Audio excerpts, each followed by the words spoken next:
টানা দাবদাহে পুড়ছে দেশ। সাধারণ মানুষ থেকে কর্মজীবী, গরমে অতিষ্ঠ সবাই।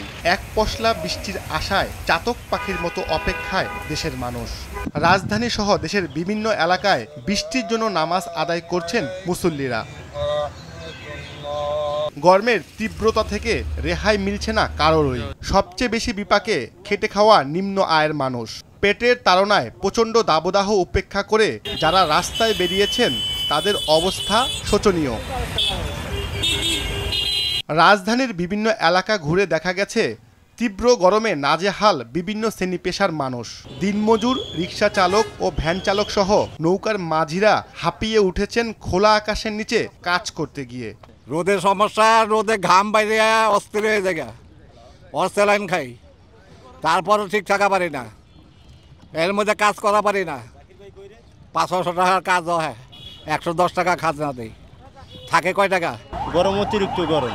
আল্লাহ দিছে, এটা তো কারো দোষ দেওয়া যাবে না, এটা হলো আল্লাহর দান। এটা চাইলেও আমরা কমাইতে পারব না, আল্লাহর দ্বারা ফরিয়াদ করতে পারি যে আল্লাহ আমাদেরকে একটু শান্তি দাও।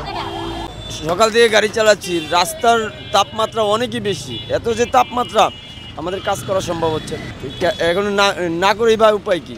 পেট তো চালাতে হবে। তারপরও জীবন জীবিকার তাগিদে ঘাম ঝরিয়ে ছুটতে হচ্ছে তাদের। কেউ বা কাজের ফাঁকে বিশ্রাম নিচ্ছে ছায়ার নিচে।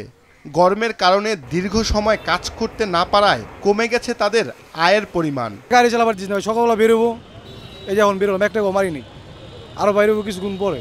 রোদে তো ভাই ঘুমাই দেখেন কি অবস্থা হইতেছে, শরীরের চামড়া পুরা। পেটের দায়, কাজ করতেই হবে, সংসার চালাইতে হবে, আত্মীয় স্বজন দেখতে হবে, মা বাপ দেখতে হবে, কিছু করার নাই, কারণ আমরা তো গরিব।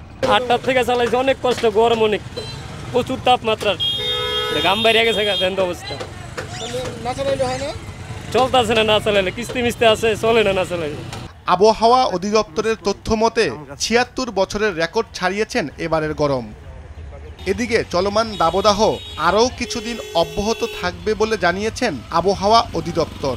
এমন বিপাকে নিম্ন আয়ের মানুষের পাশে বিত্তবান্ডা দাঁড়াবে, এমনটাই প্রত্যাশা খেটে খাওয়া মানুষগুলোর।